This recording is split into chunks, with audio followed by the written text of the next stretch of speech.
आज से तकरीबन 20 साल पहले हमारे वालिद गिरामी मरहूम प्रोफेसर हुसैन साहब ने कुरान पाक का उर्दू में पहला मंजूम तर्जमा करने का इरादा किया।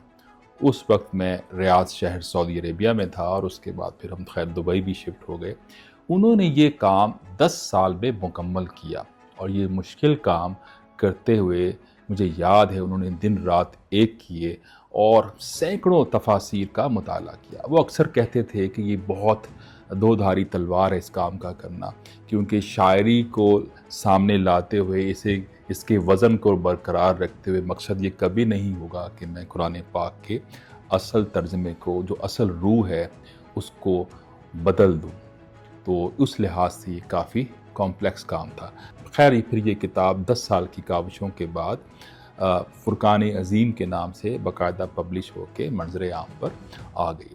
उस वक्त मैंने ये रियलाइज़ किया कि एक शायर को पता है कि उसने अपनी शायरी की डिलीवरी में कहाँ रुकना है, कहाँ तेज़ी से बढ़ना है, किस बात को आहिस्तगी से कहना है, किस बात को लाउडनेस के साथ अदा करना है। शायर को पता है इसकी अदायगी कैसी हो। तो मैंने अपने वालिद साहब को कहा कि लेट्स डू वन प्रोजेक्ट कि जिसमें कलाम शायर बाज़ुबान शायर के फार्मूले को अपनाते हुए आपने इतना बड़ा काम किया हुआ है, अब आप इस कलाम को ख़ुद अपनी आवाज़ में रिकॉर्ड करवाएं। तो मुझे याद है उस वक्त मैं दुबई में था, मैंने अपने लैपटॉप के ऊपर डिफरेंट ऑडियो टूल्स इंस्टॉल किए, एक छोटा सा एक माइक ख़रीदा और घर के अंदर एक स्टूडियो बना के उनकी रिकॉर्डिंग शुरू कर दी। हमने कुछ 2 महीने लगाए। मुझे याद है कि मैं उनको एक डायरेक्टर की तरह स्टार्ट, कट, स्टॉप की डायरेक्शन दिया करता था और वो बड़े खूबसूरत अंदाज में, बड़ी एनर्जी के साथ उस कलाम को रिकॉर्ड करवाया करते थे। करते करते हमने ये पूरी रिकॉर्डिंग 48 आवर्स कंप्लीट रिकॉर्डिंग मुकम्मल कर ली।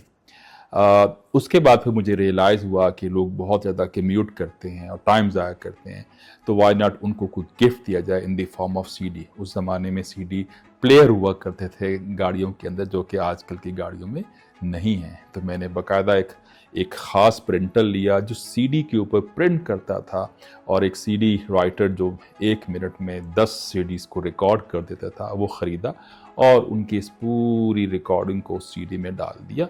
और फिर हम लोगों को 1 दिरहम वो हमें कॉस्ट करती थी एक सीडी, और हम लोगों को बांटते थे और बहुत खुश होते थे कि एक सीडी में हमने पूरा कुरान पाक लोगों में तकसीम कर दिया। ज़माना बड़ी तेज़ी से चेंज हुआ, जिस तरह मैंने पहले मेंशन किया, सीडी भी इस दुनिया से रुखसत हो गई। जब वालिद साहब का इंतकाल 2016 में हुआ तो ऑफ़ कोर्स बीइंग ए सन मुझे बहुत दुख हुआ, मैं रोता रहता था। तो अल्लाह ताला ने ख़ुद ही मेरे दिल में एक ख़याल किया कि क्यों ना कोई ऐसा काम करें जो पायदार हो। तो मैंने फिर उस ऑडियो को सोचा कि क्यों ना इस मंजूम उर्दू कुरान को वीडियो विजुअलाइजेशन की तरफ लेकर जाया जाए, क्योंकि ये एक फैक्ट है कि आप जितनी मर्ज़ी बातें कर लें, जितना मर्ज़ी आप लिख लें, अगर आप उसके अंदर आवाज़ के साथ वीडियो ग्राफिक्स को लेकर आ जाएं तो उसका इम्पैक्ट 10 टाइम्स बढ़ जाता है। मैंने उस पर फिर यूट्यूब की टेक्नोलॉजी को यूज़ किया और फिर उस पूरे कुरान को उसके बैकग्राउंड में वीडियोस को एडिट करके डालना शुरू किया और आज पूरा कुरान एक प्रोजेक्ट की सूरत में मुकम्मल हुआ और उसको फिर मैंने इसी चैनल के अंदर एक मुख्तलिफ प्ले लिस्ट है जिसमें मंजूम उर्दू कुरान है, उस पर पूरा उसको पब्लिश किया हुआ है। अल्लाह से मेरी ये दुआ है कि वॉक द टॉक बेसिकली अल्लाह का ही मैसेज है कि जो आप बातें करें आप उस पर अमल भी करें। अल्लाह ताला हमें कुरान को ना सिर्फ पढ़ने, देखने, सुनने की हद तक रखे, बल्कि इस पे अमल करने की भी तौफीक दे। Thank you so much.